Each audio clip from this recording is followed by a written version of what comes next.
What's going on, guys? Shane here. Vince the Anomaly. And today we're going to be talking about the upcoming unification bout between Israel Adesanya and Robert Whittaker at UFC 243. We're going to take a look at some of the strategies and techniques used by both fighters. Let's take a look.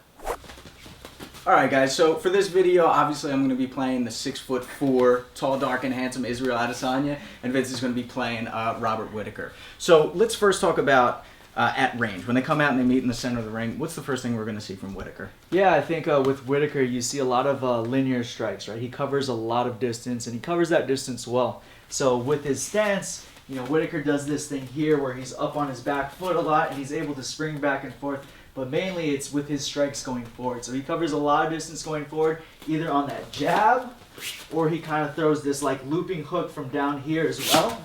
And he throws it with a lot of power too. Yeah. And it's because he's able to spring and he stays nice and low like this, right? And because of that kind of that linear style that he has, he doesn't just come with the hands. He throws a lot of these straight kicks, right? And they're not really these like tapping little teeps or little push kicks. They're like, he throws this stuff with some power. So he snaps this foot in and he really drives his hips forward, whether it's the back leg, the lead leg. He also tends to stomp on this lead knee here. And you saw it more in his last fight, his second fight against Yoel Romero. Yeah. Because in the first fight, if you don't remember, Yoel injured his knee by doing that same exact strike to him. So he came back and he started firing off at those in the second fight. Took his move. Exactly. He stole his move like a true martial artist, right? But he throws a lot to that knee there. He throws a lot of that. And he also throws the front kick to the head, too. I haven't seen him land like a really flush one, but it's bound to come at some point because he throws that thing with some power. Yeah. And not even just these straight kicks, too. He'll throw these round kicks to the head as well, oftentimes off of the same side arm. So he'll throw this right punch and follow it up with the right head kick, or he'll throw this left punch and follow it up with the left head kick. And that tends to catch a lot of guys, too. I think he got Brunson really good with it. He got Jacare really good with it as well. So, you know, he's a very dangerous guy. He throws with some heavy power, and he covers a lot of distance. Yeah, that karate background covers distance well. But, and I know Israel has had some bad performances moving backwards in the past. He's had some trouble on the back pedal. But I think he'll be all right. And I know those looping shots are usually what catches him, right? He had trouble against Gastelum with exactly that. He doesn't want to be against the cage. He likes being in the center of the ring. I think what we're going to see from Israel is a lot of angles. He's very balanced, and he doesn't waste any movement. He doesn't usually bounce around a lot. He's very precise with where he steps. So if we see that like linear strike, let's say it's a side kick to the body, I think we're going to see a lot of this. And he likes being in this range long with his arms, using his reach, which he's got like an 80-inch reach or something like that. So I think he's both. He's both the counter fighter and he both initiates, right? But he likes staying on the outside, and I think we're going to see a lot of that. And he's no slouch with the kicks, right? Kickboxer background. I think we're going to see a ton of kicks from him. He likes using that lead leg question mark kick, which we don't see a lot. A lot of people throw it from the rear, right? Luke Rockhold made this one popular using that one. But he throws it right from here. Boom, right? He's got that long reach. He doesn't telegraph it at all. Like I said, very precise with his movements. So I think the striking here in this fight is going to be, man, it's going to be one that you guys need to be watching with a notebook and paper and rewinding it and replaying it, because I think we're in for a treat. The boxing, I think I'm going to see. It's tough, man. It's like, I feel like when we did a lot of research for this, we saw a lot of linear strikes and round kicks from Israel, and then we saw the opposite from Whittaker. We saw a lot of round punches and a lot of linear kicks. I think I got to give the boxing, though, like the precise, the accuracy, the length, I got to give that to Israel. What do you think? You know, I think it's more so for Whittaker, and he's a little bit more unorthodox, right? He's been keeping his arms down over here a lot, and he's throwing these looping shots. He also throws them straight too, but because they're kind of coming from the same spot right here, it's hard to really tell if he's throwing a straight jump-in jab or he's throwing this looping hook, right? Yeah. And I think part of that too is, you know, he fought 4 wrestlers in a row, or 4 fights in a row that were wrestlers. Yoel Romero, silver medalist at the Olympics. He fought Jacare, one of the best jiu-jitsu guys in the world. And he fought Derek Brunson, who's a great wrestler too. So I think because he was fighting those guys, he wanted to keep his hands a little bit lower so he can sprawl, which he did very well against them. Yeah.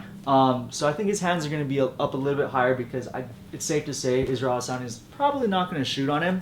But I don't expect him to keep his hands up here, because he's never been that type of fighter, at least in the past few years. Yeah. His hands being up nice and high like this. So I do expect Whittaker's arms to be a little bit higher.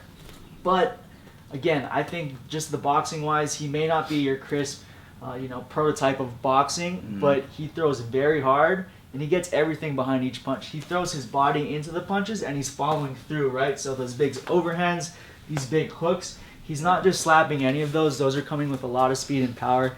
And also he's really good at feints. So he'll get this jab going and then he'll deliberately throw the jab a little bit short and then get an extra spring off of that back foot to drive through with the right hand. And he catches guys pretty clean with that too. So for me, I think it's Whittaker's boxing. That's going to be a little bit better. It's funny to see the similarities between both these guys because feints is another thing that we've seen Israel use really well. He uses that hip feint a lot, right? He throws that right kick, and you know, if it's open stance, closed stance, doesn't matter, but he'll use this a lot, and he gets reactions out of guys. Another one is he'll do a stutter step to cover a lot of distance. Guys will start to break, they'll start to flinch, they'll start to cover up, and then he gets them exactly where he wants them, and then he can start to unleash. He throws elbows really well from long distance, knees really well from long distance, and I could see that definitely being a factor. As well as his head movement's good. I do see that being a problem, though, because he tends to pull a lot. And with those looping punches, like you said, it's hard to judge how far those are actually going to reach. And if he keeps on that back pedal and he keeps leaning back, I'm just afraid he's going to get caught. However, his hand fighting, his defense with his hands are also really good. So he's really good at, I mean, he's used this before where if you square up with me, he'll literally grab the wrist, pull that hand down, create an opening, step in with that long elbow. He's really good at just putting palms on the knuckles and just controlling where these hands are, knowing that they can't really slip any punches because he's literally controlling them like a puppet.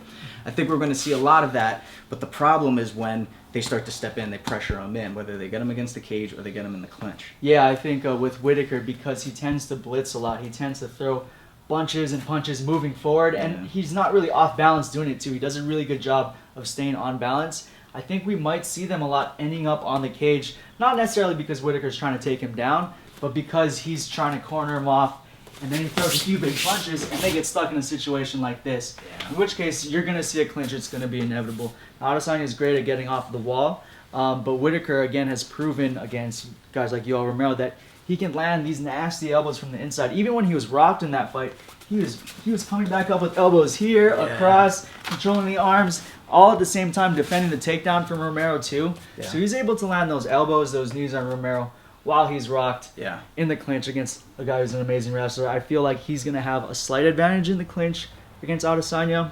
It's going to be really hard to say. I don't think it's going to be part of Whittaker's plan to get to the clinch, but you never know. Yeah, it's going to be interesting to see. Like you said, Adesanya is really good at exiting the clinch, and we tend to see that a lot, which makes me think he's not super comfortable there. As you said, to get rocked by Yoel Romero and then to still land accurate elbows, knees, and then stop that takedown, that just goes to show that he repped that and repped that and repped that in practice. So if it ends up there, I agree with you. I got to give that leverage there to Whittaker. But just one real quick one that I wanted to share with the audience. Super cool that Adesanya uses just to exit off the cage, right? If he's here in the clinch, he'll take one of his hands, we'll use the right hand, he'll grab behind the head, and he pushes up on the elbow, and he just moves it one way and steps out the other way, and right away gets right to the center of the ring and puts them against the cage. I think we're going to see a lot of that, like quick separation. He does it even when on the ground too. He likes getting feet on the hips. He likes creating distance, shooting right back up to his feet. When it goes to the ground, if it does, who do you favor in that? I think Robert Whittaker. I mean, again, we look back at these past few opponents who are just elite grapplers, and he's able to handle himself there. So whether it's Jacare in the ground, he's able to get up, not get submitted, which very, very few people can do.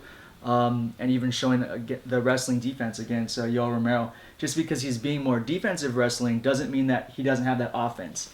Now, I'm not saying he's going to use that offensively in this fight, but I would definitely have to give the grappling aspect to Whittaker. Yeah, I guess on paper, I would have to agree with you there. Super excited for this fight. Big fan of both these guys. I mean, both of them are unorthodox. Both of them have that one punch, one kick knockout power. And both of them have, a really strong will. So, predictions.